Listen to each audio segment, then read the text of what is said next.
Guys,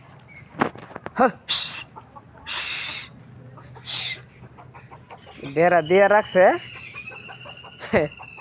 কৃষি করতে, এরপরে মুরগির অবস্থা, মুরগির জ্বালা শান্তি নাই। গাইস, আমাদের পরিশ্রম সফল হয়েছে। অলরেডি আমাদের শাক ধরে ফেলেছে, এখানে আবার লাল শাক হয়েছে। ঠিক আছে, এই জায়গা আবার খালি রাখছে, এটি খায়া শেষ দেয়া পরে আবার এগুলা খাইতে হবে। তারপরে ওই পাশে সবটা তো আর একবারে খাওয়া যাবে না। ঠিক আছে,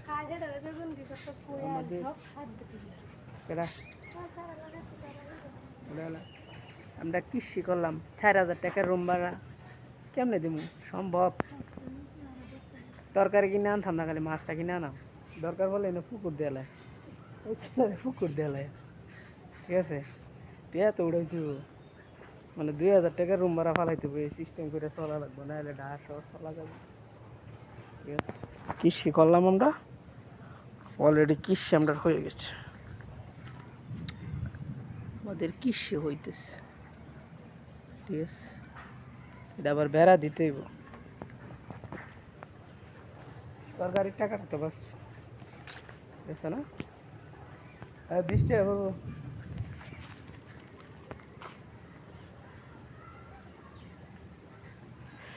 এলা আমাদের বাসা, আমাদের বাসা।